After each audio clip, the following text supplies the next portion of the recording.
My name is Mia Lane. I'm 32 years old and I run a successful chain of specialty coffee shops in downtown Boston. I've built my life around hard work, discipline, and the quiet comfort of independence. I've never craved the spotlight or the validation of a perfect family portrait. I was content being the reliable one, the one people could lean on.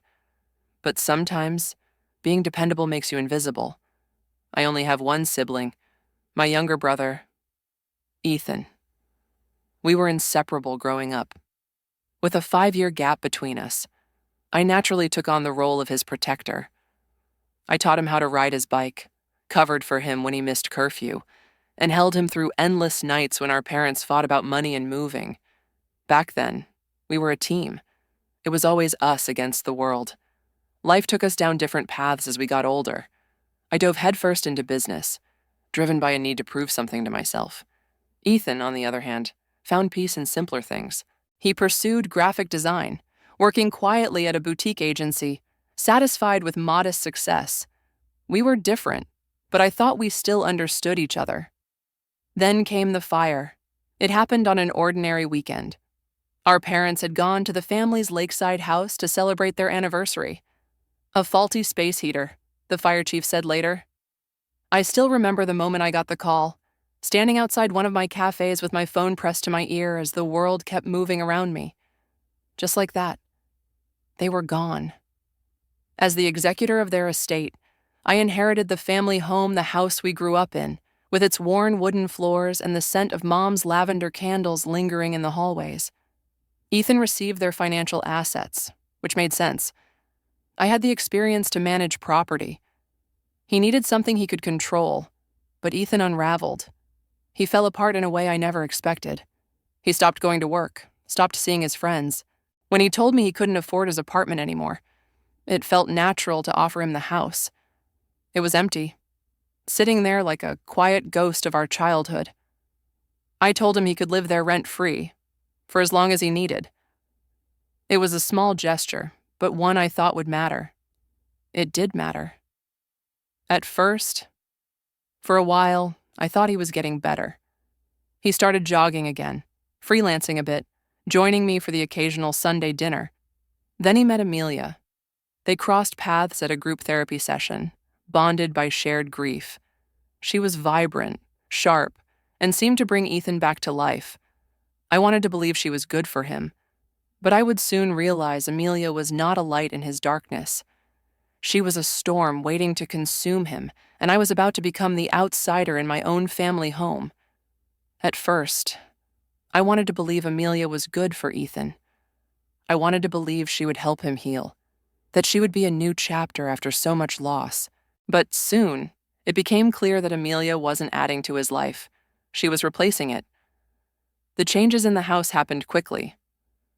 On my next visit, I noticed the old framed photographs in the hallway, our childhood birthdays, family trips. Dad's retirement party were gone.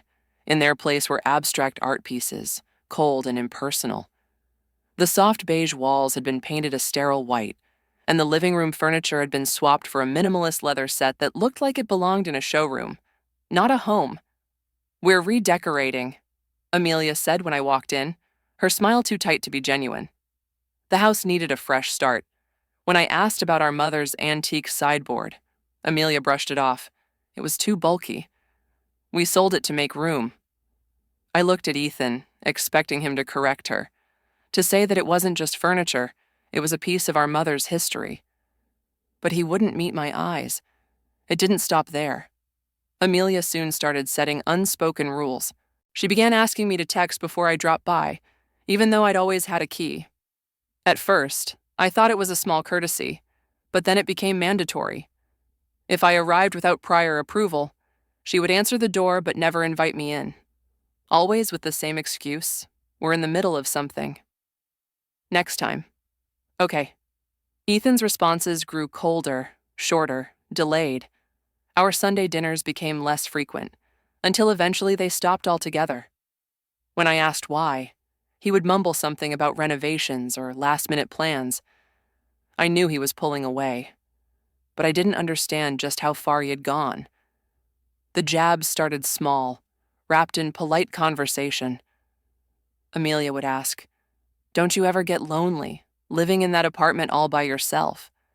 She'd smile sweetly, but her words landed like needles. No boyfriend, no children. How do you do it? I mean, at your age. Isn't that kind of sad? I would bite my tongue, keeping my responses short, refusing to let her see me rattled. But the real concern wasn't the insults. It was what I noticed disappearing from the house. One by one, the heirlooms that told the story of our family's life began to vanish. Dad's collection of vintage records, Mom's hand-painted china, the brass lamp from my grandmother's study. Whenever I asked, Amelia would casually say they were either in storage or had been donated. Something didn't sit right. One evening, when I knew Ethan and Amelia were away, I used my key and walked through the house. It didn't feel like home anymore.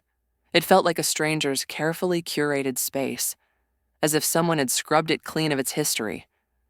In Ethan's study, I found his laptop open on the desk. I hesitated, then quickly typed in his usual password. What I found hollowed me out. There was an online marketplace account in Amelia's name. Listed for sale were dozens of familiar items: our mother's jewelry box, Dad's leather-bound books, and even the framed painting that had hung in our dining room for decades. Each listing described them as estate sale pieces, detached from any family history, priced for quick turnover. My hands trembled as I took photos of the listings. I closed the laptop and quietly left the house. My stomach twisted in knots. That evening, I texted Ethan, asking if I could stop by the next day to talk. He didn't reply. The next week, I returned to the house as planned, but my key no longer worked. The locks had been changed.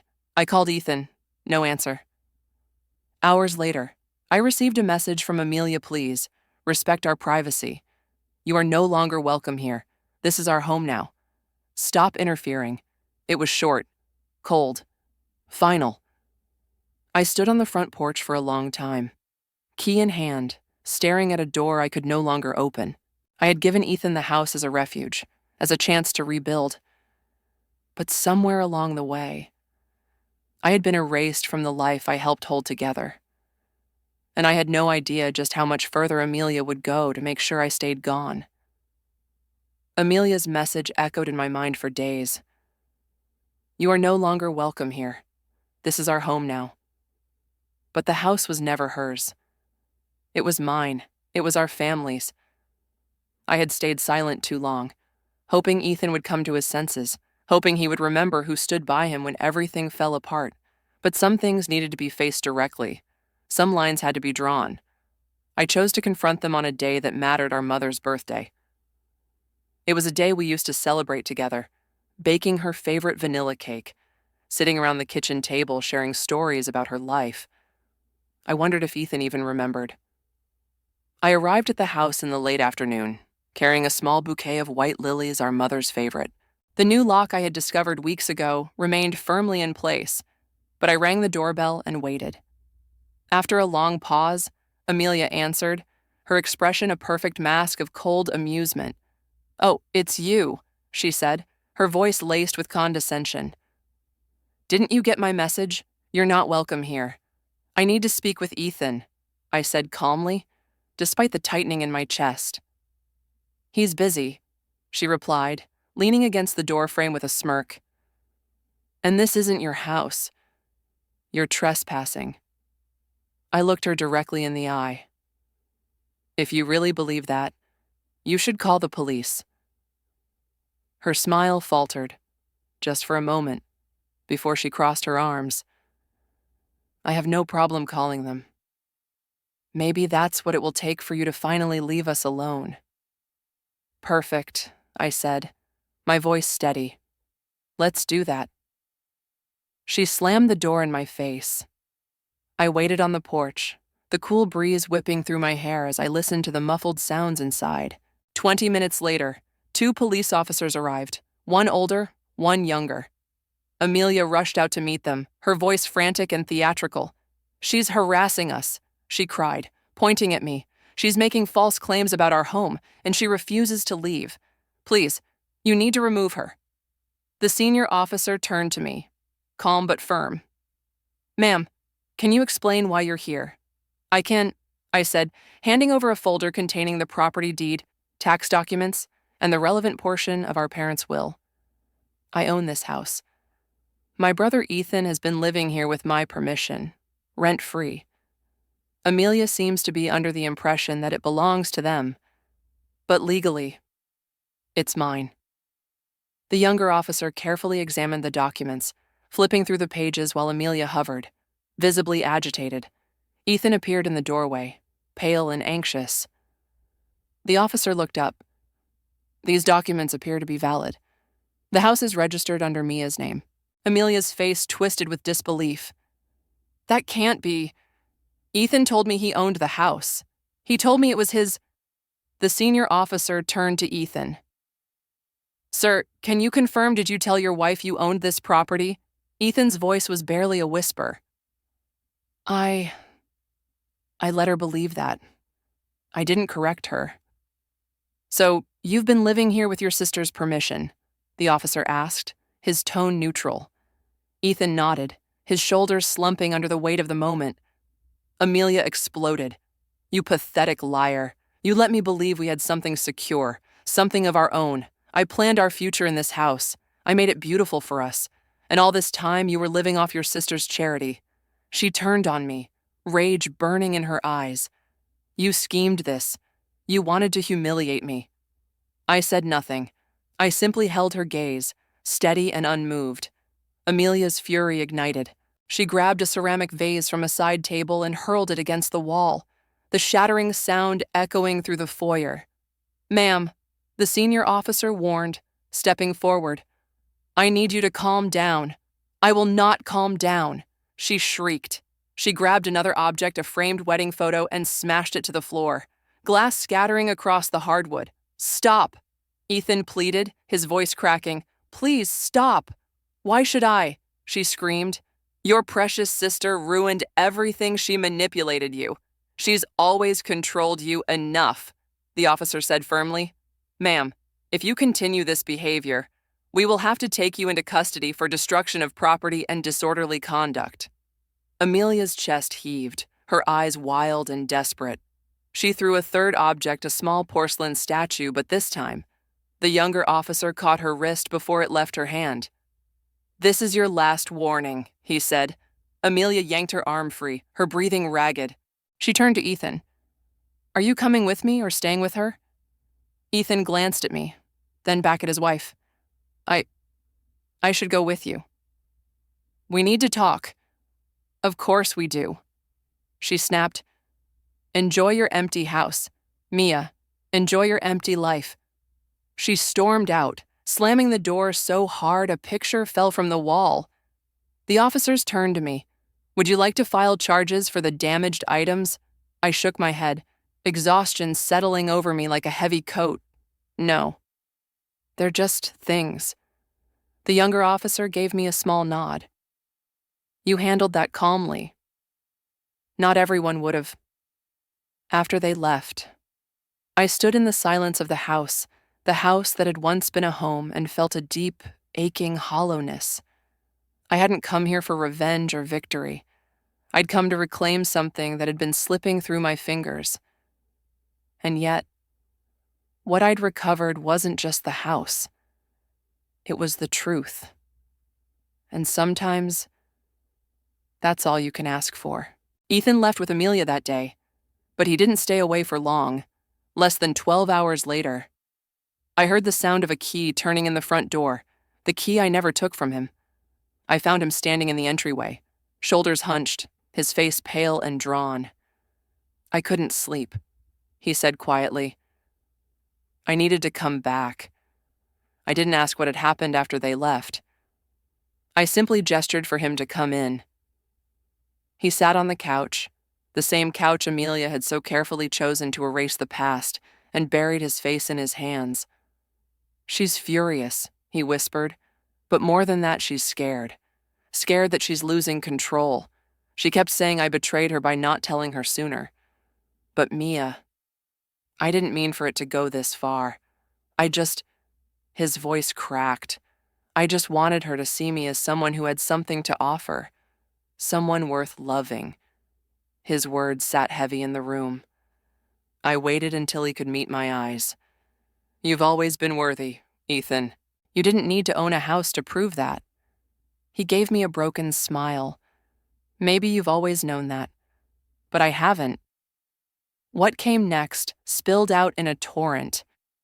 He admitted that when he met Amelia, he was desperate to feel valuable, to feel like he mattered. Letting her assume he owned the house was easy. At first, he told himself he'd explain later, but later never came. And slowly, that small omission grew into a towering lie that consumed everything.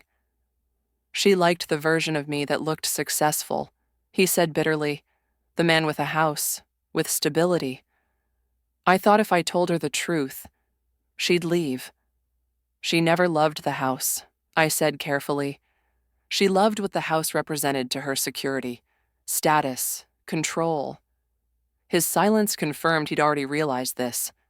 As the days passed, Ethan stayed at the house, while Amelia sent a flurry of messages that swung wildly between pleading and threatening. Some were heart-wrenching. Please, I can't lose you. You're my whole world. Others were aggressive. If you don't come back, I'll ruin you. I'll tell everyone you're a liar and a fraud. Then came the envelope. It was hand-delivered to the house, addressed to Ethan, and inside was what appeared to be a legal document. Amelia claimed marital rights to the property, citing joint improvements and shared residence. The paper was formatted to look official, but the language was clumsy, the citations all wrong. I knew instantly it was something she'd drafted herself. She's bluffing, I said after reading it. She's trying to scare you. Ethan rubbed his temples. I don't even know what's real with her anymore. She's using fear to pull you back, I said gently. That's not love, Ethan. That's control. He nodded, but I could tell he was still trapped in a web of guilt and confusion. So I did what I knew he wouldn't do on his own. I called some of his old friends.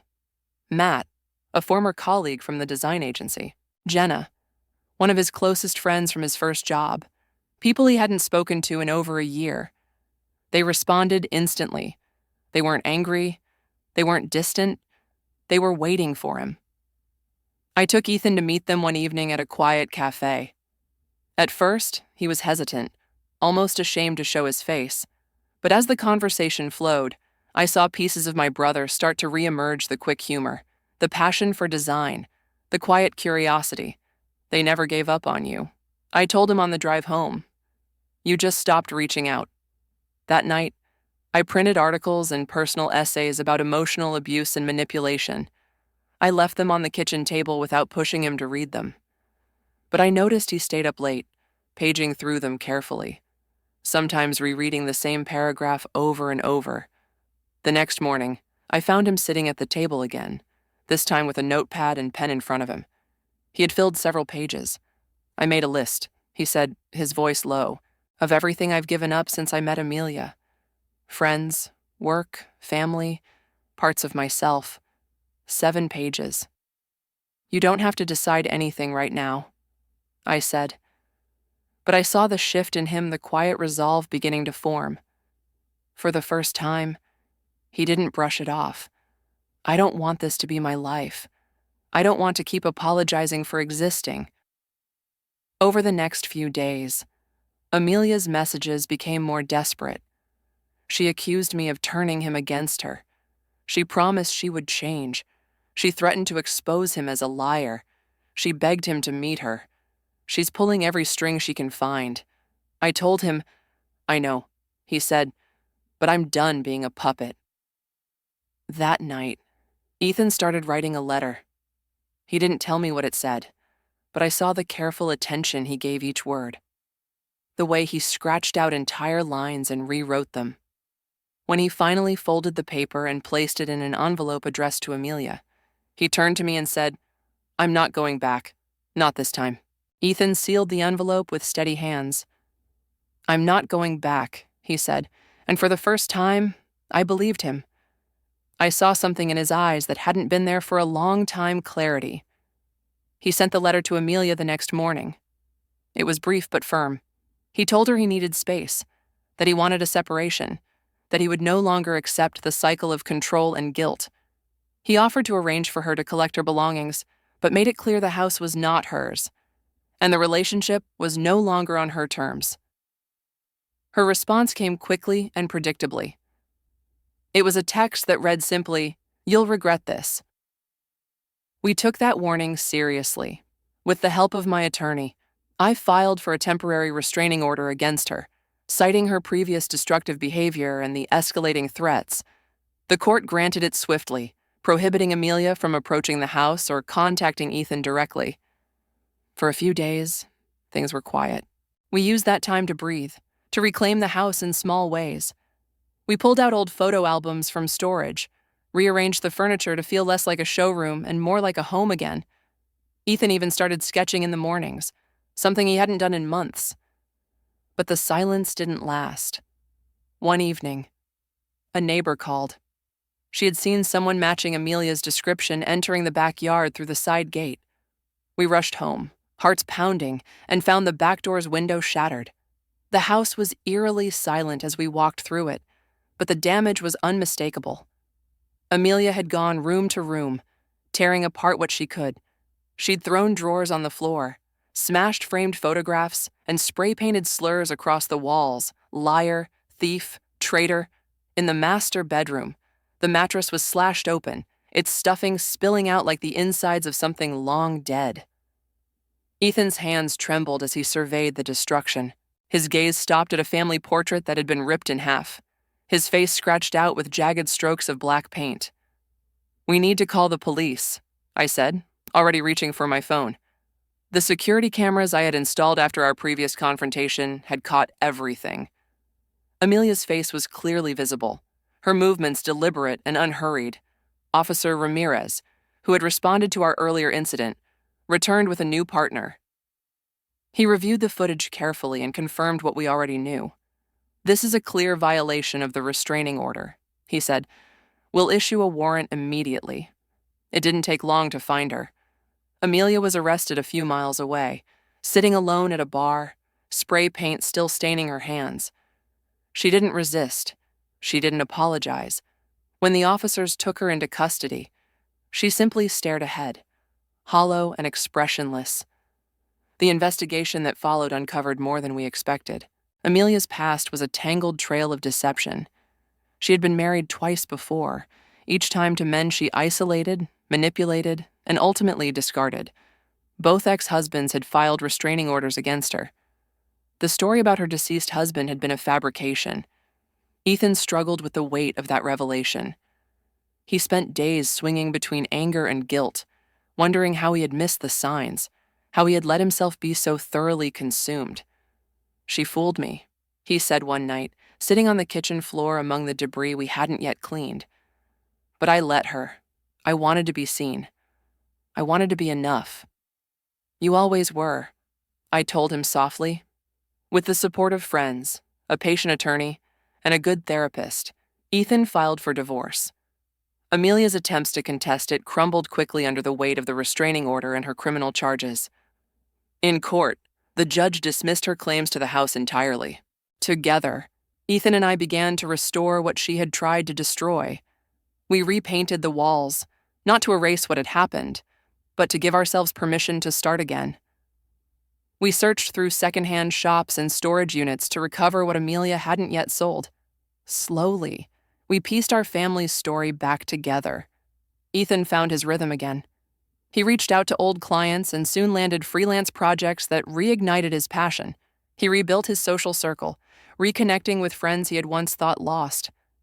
I watched him step back into his own life, not as the shadow of who he used to be, but as someone fully present, fully aware. The house, too, began to feel like home again, not because it was perfect, but because we filled it with new memories, honest ones. One afternoon, I walked past Ethan's study and saw him laughing on a video call with Matt and Jenna. His sketchbooks lay open on the desk, pages alive with color and detail. For the first time in a long while, he looked free. And that was all I ever wanted for him to remember. He was never the one who needed to prove his worth. He just needed to come back to himself.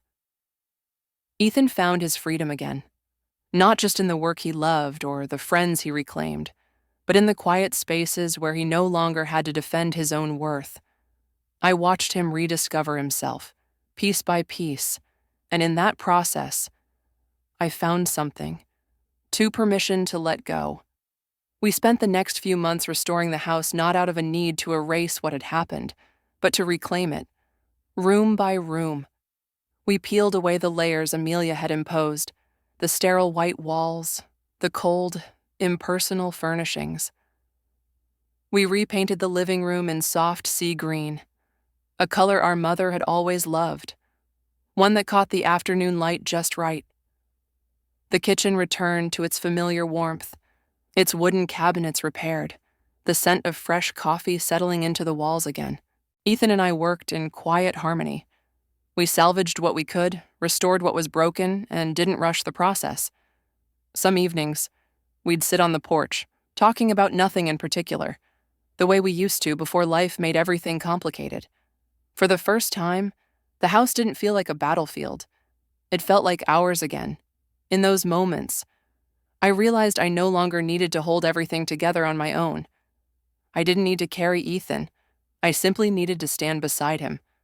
One day, over coffee, he told me he had found a small apartment near his design studio. "It's nothing fancy," he said, "but it's mine. I'm ready." I smiled. "You don't need my permission." "I know," he replied, and the quiet certainty in his voice told me he really did. When he moved out, there was no sadness, only a calm, settled pride. I helped him carry boxes, but I let him lead. I didn't double-check the arrangements. I didn't step in to fix the little things. It wasn't my life to organize anymore. It was his. The house didn't feel empty after he left. It felt steady. We agreed to set up a family trust for the property, ensuring it would always belong to us both, a shared legacy that couldn't be claimed or rewritten by anyone else. It wasn't just paperwork. It was a quiet promise that this home, our memories, our history, would always have a place to return to. Sunday dinners became our tradition again. Sometimes it was just the two of us. Sometimes we invited friends, old and new. The house filled with the scent of roasted garlic and fresh bread, the sound of laughter, the rhythm of lives moving forward but still connected. One evening, as we cleared the table, Ethan said, "You know, I always thought you were the strong one, the one who never broke." "I did break," I said softly. "I just didn't show you." His eyes met mine, understanding passing between us without needing to be spoken aloud. We both carried our own quiet fractures. The difference was, now we knew how to stand with them. As time passed, I learned to step back, to stop defining my worth by how much I could fix or how much I could protect. I let Ethan make his own decisions, even the difficult ones. I allowed myself to live for me not as the guardian of someone else's life, but as the keeper of my own. The house evolved, just as we had. We didn't try to restore it to what it used to be. We allowed it to become something new, something layered with both the beautiful and the painful chapters we had lived. Ethan flourished in his new space. He took on bigger projects, expanded his network, and for the first time in years, spoke openly about what he wanted from his life, not what he thought would make him acceptable, but what genuinely fulfilled him. When he showed me his new apartment, I noticed the framed photographs on his bookshelf. They weren't tucked away or hidden. They were there visible, unapologetic. Among them was a new photo, the two of us on the porch of our family home, recreating a childhood pose from long ago, both of us laughing at how ridiculous we looked. "That's the one that matters," he said. We no longer needed to rewrite the past. We no longer needed to prove anything to anyone. One quiet morning, I sat alone in the house, sunlight streaming through the kitchen window, brushing over the marks on the doorframe where Dad used to measure our heights every year. The faint pencil lines were still there, surviving every layer of paint. I ran my fingers over them, feeling their permanence. There were scars in this house on the walls, in the wood, in us, but they no longer felt like wounds. They were reminders of what we endured, of what we chose, of who we became. I stood, took one last look at the doorframe, and walked toward the front door. I didn't need to lock it behind me. I didn't need to look back. My worth was never written on those walls. It was never inside the house. It was always with me. Some things no one can take. Some things never need to be proven. I stepped outside and closed the door behind me, not to keep anyone out, but to open a new space for myself. Dignity cannot be taken